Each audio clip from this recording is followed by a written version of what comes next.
Hi, welcome to Megan's Place Conversations on Healing. I am Meghan Fouad, your host, and today we're talking about something that impacts more families than we often realize, and that's child abuse prevention. We're going to be talking about what it really means and how healing and trust can really be restored in communities. And I would love to welcome our special guest today, Elizabeth. And I'd love for you to have the chance to introduce yourself and share a little bit about the work that you do. Great. Thank you, Megan, for inviting me to join today.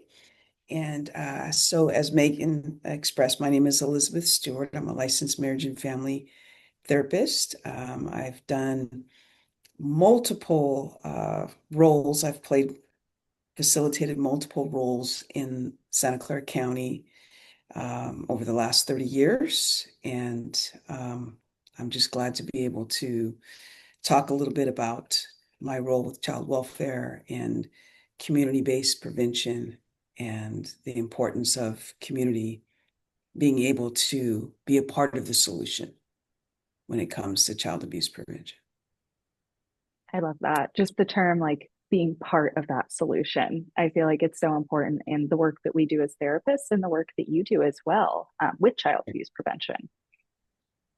Sure. Thank you. Yeah, it's important. I just, so much going on right now in the county, and we have to be able to come together to do this. And it's not going to be one entity that can do it because one person doesn't have all the answers. That's why we need each other. That's my premise. That's my story, and I'm sticking to it. I love that. And, you know, I know that you've spent decades walking alongside youth and families, and it makes me Mhm. curious how that journey led you to focus on prevention and why prevention matters so much to you now. Good question.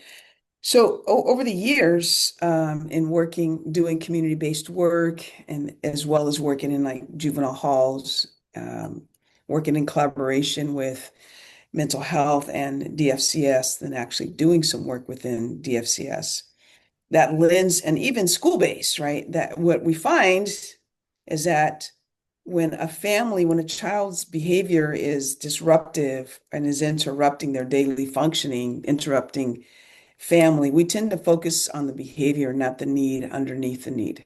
Mm, So the behavior, this is how I say it. Behavior is a loud voice telling us that something's going on. And so we often try to focus on the behavior, but we're not hearing where this is coming from.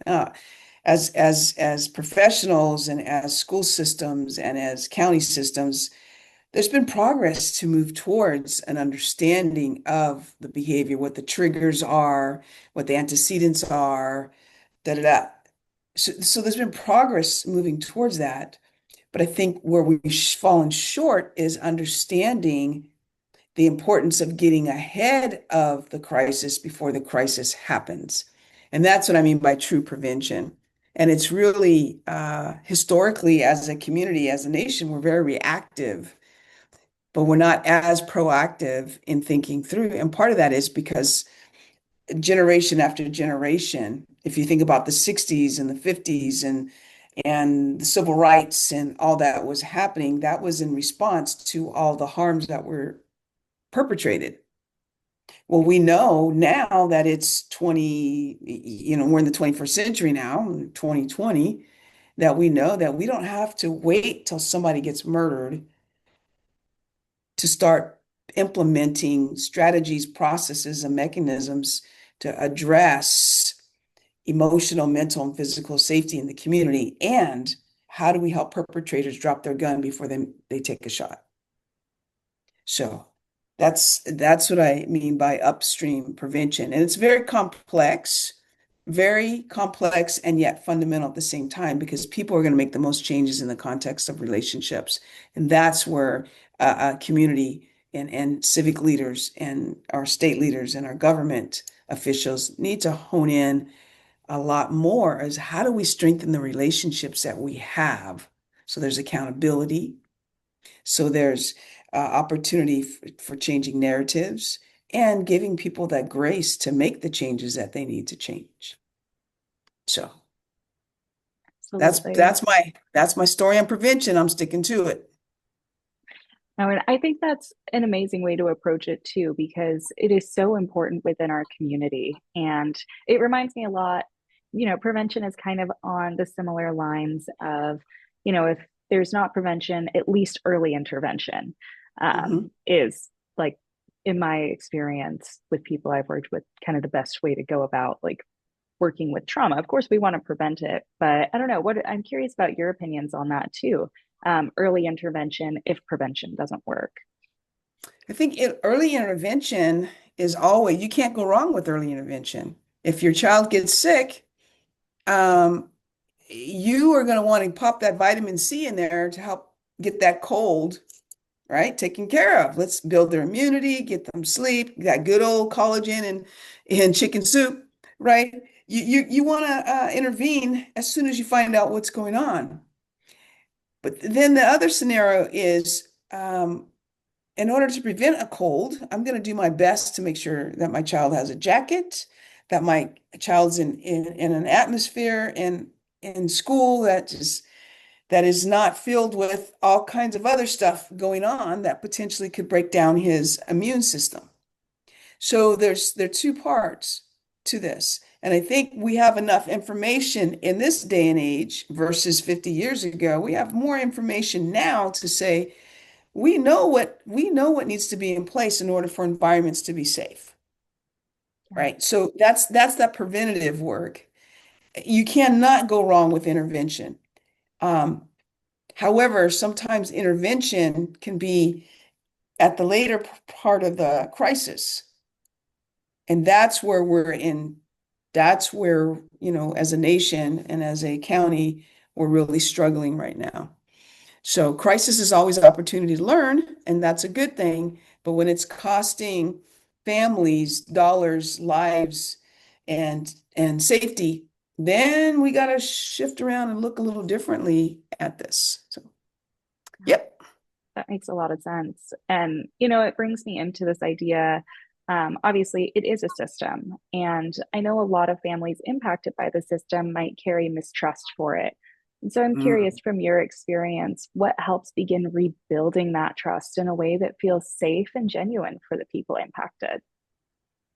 That's a great question. And I've been actually working on a few projects the last 7 years regarding community trust, community transparency. How do we open doors, provide invitations for community to be a part of the solution, so we can build trust. And I think that's the key is that when entities make decisions and the community is living with the results of those decisions, and the community doesn't believe that's the best decision, then that breeds a whole lot of anger, resentment, and it turns into this power struggle. This is what you guys want, but we're saying, no, we don't want to do this. And when communities are at odds like this, that affects our public health, that affects our mental health, that affects our financial health, affects our relational health, that affects my relationship with my neighbors.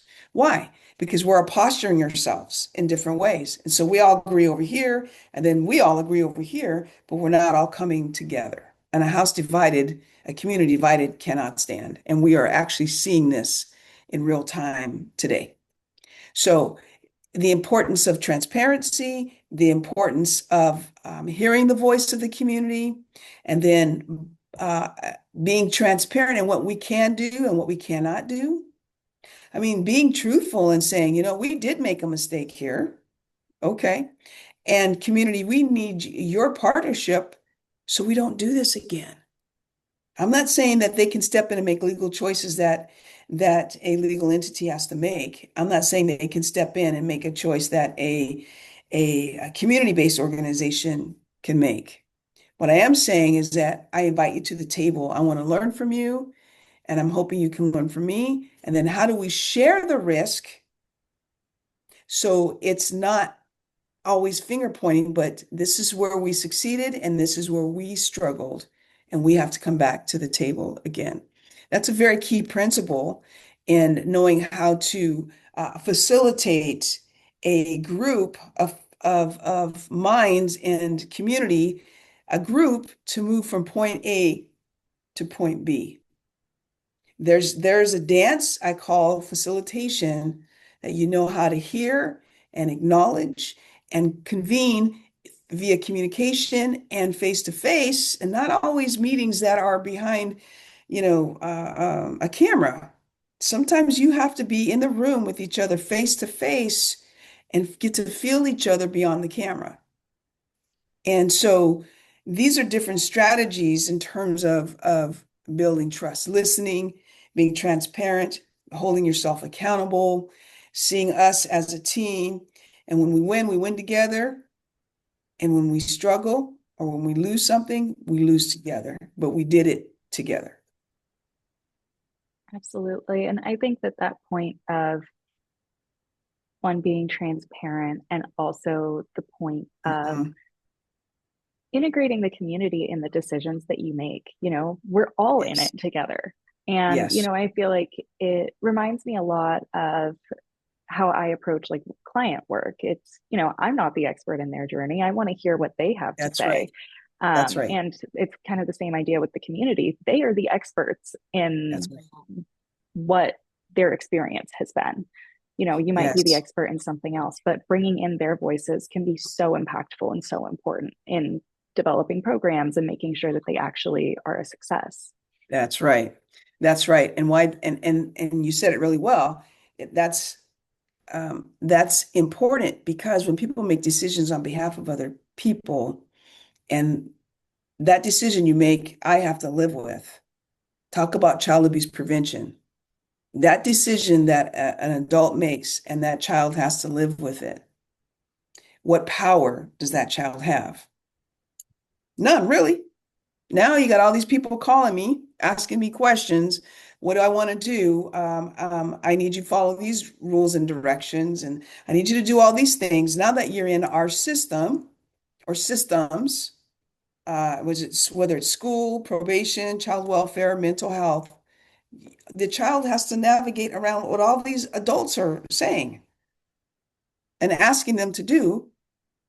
But we're forgetting that the adults made decisions that this child has to live with. And that's where ground zero comes in. How do we start having these conversations together with community at ground zero? When this child is coming out of the NICU, the child is coming home, he's 3 days old. How is public health interfacing? How is the church interfacing? How are we as a early childhood prevention intervention programs, how are we interfacing? And so that's where we really need to begin building that trust is right at birth.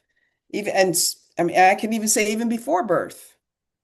How are we engaging that child that's coming, that parent who's bringing this child into the world? And are we communicating safety? Are we communicating environments and cultures that are conducive for growth? Are we providing that for our kids and families? This is some good stuff, but it's going to take work. It's going to take folks working together on this. I know we can do it. I believe we can, but it's going to take us coming together and focusing in on how do I become part of the solution? So Right. And that's more my people story. having those attitudes on how do I become Yes, part of the solution? Um, yes, because it can be really hard too when you've been impacted by a system. Maybe you don't yes, necessarily want to have any part in that system again. Maybe yes, you don't want to be part of the solution to begin with. And so yeah, realizing, oh, wow, I can actually have an impact. My voice can be heard. I feel like that part can be so important too. yeah, it's vital. I know I can, from my own personal life, I spent time in child welfare as a child, and many, many years later, I find myself working in there, and I had to challenge myself with some of those thoughts, and I had to really work through what I was feeling. But the one thing I was always sure of is that any child that comes through the doors of child welfare, I want to help them. I don't want to leave them out there on their own. I want to be able Mhm. to help them navigate that. I can't solve their problem. I'm not trying to get them out of, I can't do any of that. I can't solve this problem, but what I can do is help a child on their journey.